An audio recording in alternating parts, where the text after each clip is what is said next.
Movie की शुरुआत में हम एक डॉक्टर को देखते हैं जो रोज फैमिली के घर जाता है क्योंकि यहाँ पुलिस ने डॉक्टर को एमिली रोज की लड़की की डेड बॉडी की एग्जामिनेशन के लिए बुलाया जाता है। डॉक्टर एमिली रोज की डेड बॉडी को चेक करके जब बाहर आता है और रोज फैमिली को बताता है कि एमिली की डेथ नेचुरल तरीके से नहीं हुई है। वो ये कहता है कि एग्जॉर्सिज्म के दौरान की गई लापरवाही की वजह से एमिली इस दुनिया में नहीं रही। वहाँ पर फादर रिचर्ड मौजूद होते हैं जिन्होंने इस एग्जॉर्सिज्म को किया था। डॉक्टर के बयान के बाद वहाँ मौजूद पुलिस ऑफिसर फादर रिचर्ड को अरेस्ट कर लेते हैं। यह बात मीडिया में हर तरफ फैल जाती है कि चर्च और चर्च के पादरी की लापरवाही के कारण 19 साल की मासूम लड़की यानी एमिली रोज की डेथ हो गई है। जब एमिली को दवाइयों की जरूरत थी तो पादरी ने उसकी दवाई बंद करवाकर तंत्र विद्या से उसे ठीक करने की कोशिश की थी। इसके बाद हम एक लॉयर्स के ग्रुप को देखते हैं जो पादरी के केस पर ईथर थॉमस नाम के एक लॉयर को हायर करते हैं जो इसके हिसाब से पादरी को जेल पहुंचाने के लिए सबसे बेस्ट रहेगा। वहीं दूसरी तरफ चर्च फादर रिचर्ड की नाकामयाबी को अपने सिर नहीं लेना चाहता था। इस केस से बचने के लिए एरन ब्रूनर नाम की एक लॉयर को हायर करते हैं जो उस समय अपने कैरियर के टॉप पर थी। असल में चर्च के आला अधिकारी फादर रिचर्ड को बचाना नहीं चाहते थे। वो ये चाहते थे कि इस केस में चर्च का नाम बदनाम ना हो और फादर को चर्च में किसी भी तरीके का बयान देने का मौका ना मिले। यह बात वो लॉयर को पहले ही समझा देता है।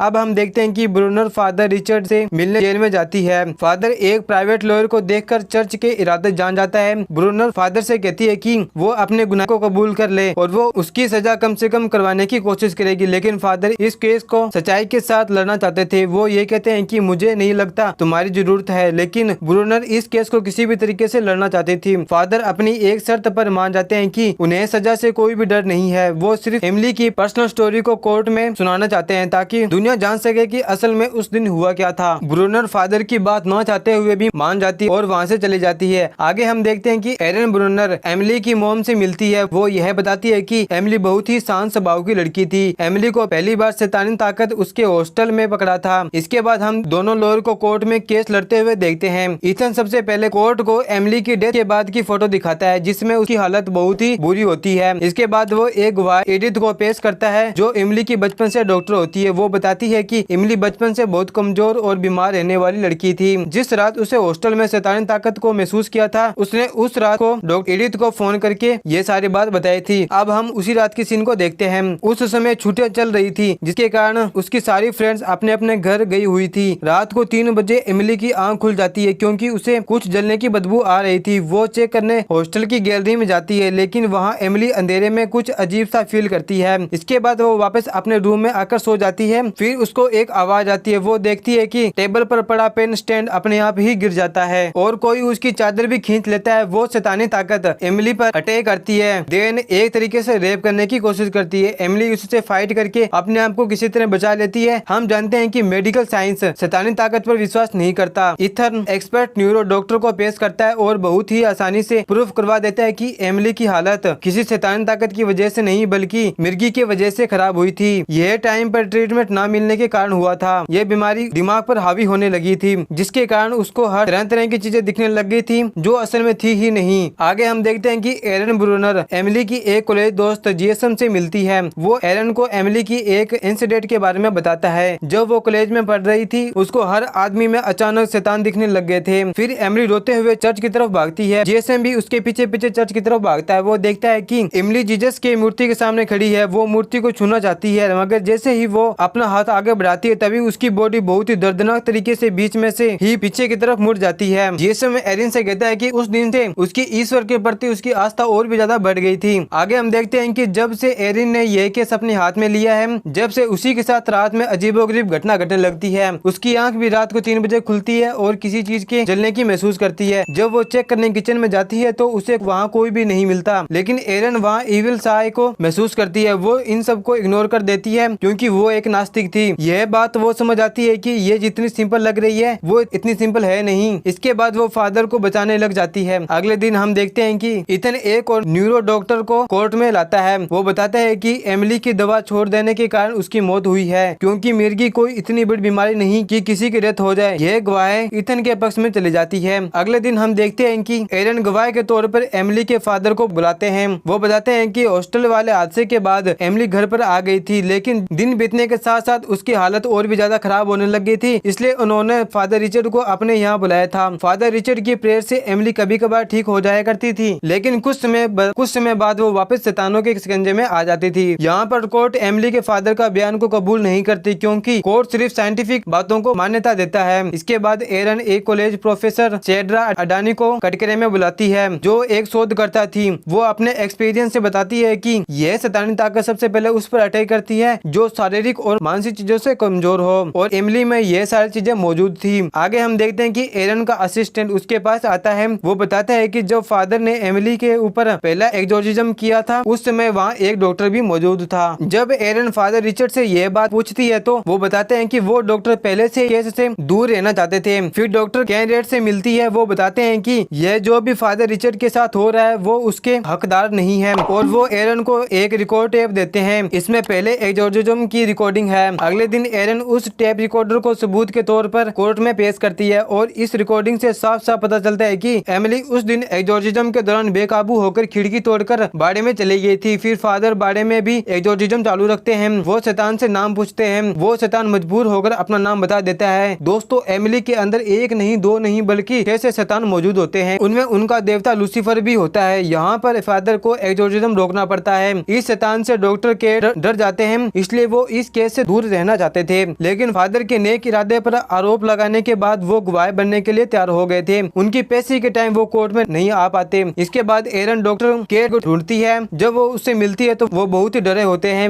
वो उनसे माफी मांगता है। तभी एक साय से डरकर वो भागने लगते हैं और उनका एक्सीडेंट हो जाता है और वो वहीं मारे जाते हैं। फिर शाम को एरन फादर रिचर्ड से मिलकर बताती है कि डॉक्टर कार्टराइट इस दुनिया में नहीं रहे। तब फादर कहते हैं कि कल उसे कटघरे में अपनी बात रखने का मौका दिलाओ। फिर फादर एरन को एमिली का लिखा हुआ लेटर दिखाता है। ये लेटर एमिली ने अपने आखिरी पलों में खुद ही लिखी थी। अगले दिन एरन फादर को बोलने का मौका दिलाती है। फादर एमिली का खत पढ़ना शुरू करते हैं। एमिली बताती है कि पहले एक्सोर्सिज्म के दौरान वो बहुत ही ज्यादा थक गई थी, इसलिए वो सोने चली जाती है, और कुछ घंटे सोने के बाद जब उसकी आंख सुबह खुलती है तो उसे बाहर से कोई आवाज आने लगती है। जब एमिली बाहर जाती है तो बाहर बहुत ही कोहरा होता है। अचानक उसकी बॉडी से आत्मा अलग हो जाती है। वो अपनी बॉडी को देखती है जो दर्द से बहुत ही तड़प रही होती है। तभी एमिली को मदर मेरी की आवाज आती है और कहती है कि तुम्हारे दर्द से मैं अनजान नहीं हूँ। एमिली कहती है कि उसे शैतान से आजादी क्यों नहीं मिली। तब मदर मेरी माफी मांगती हुई कहती है कि वो शैतान जहाँ है वहीं रहेंगे। अगर तुम चाहती हो तो मेरे साथ स्वर्ग आ सकती हो, और चाहो तो अपनी बॉडी में वापस जा सकती हो, जिससे लोगों को पता चलेगा कि आत्माओं की दुनिया सच में होती है। एमिली अपनी बॉडी में जाने को बोलती है। मदर मेरी उसको वापस अपनी बॉडी में भेज देती है। वो अपनी आखिरी लाइन में बताती है कि इसके एक्सपीरियंस से लोग यह जानेंगे कि शैतान का इस दुनिया में होना एक सच्चाई है। जो लोग गॉड पर अपना विश्वास नहीं रखते, मेरी हालत देखने के बाद वो ईश्वर को दोबारा मानना शुरू कर देंगे। एरन कहती है कि आप लोग फादर एमिली को मौत का कारण मानते हैं कि नहीं। कुछ समय बाद जूरी मेंबर्स का जवाब जज के पास आता है। जूरी मेंबर फादर को एमिली की मौत का दोषी मानती है। तभी एक जूरी मेंबर जज को सजेस्ट करता है कि हम मानते हैं कि फादर इस केस के चलते दौरान जेल में दिन काटे हैं, उसे ही फादर की सजा माना जाए, और इस बात से जज भी सहमत हो जाते हैं और फादर आज ही रिहा कर देते हैं। मूवी के एंडिंग सीन हम एक नरेशन देखते हैं जहाँ एमिली को एक सेंट के तौर पर याद किया जाता है और उसकी कब्र पवित्र स्थल बन जाएगी, और अलग अलग जगह से लोग आकर प्रेयर करते हैं। और इसी के साथ ये स्टोरी यहीं पर समाप्त होती है। आपको ये मूवी कैसी लगी? अच्छी लगी तो वीडियो को लाइक, चैनल को सब्सक्राइब जरूर करें। जब तक मिलते हैं अगली वीडियो में, जब तक के लिए बाय बाय।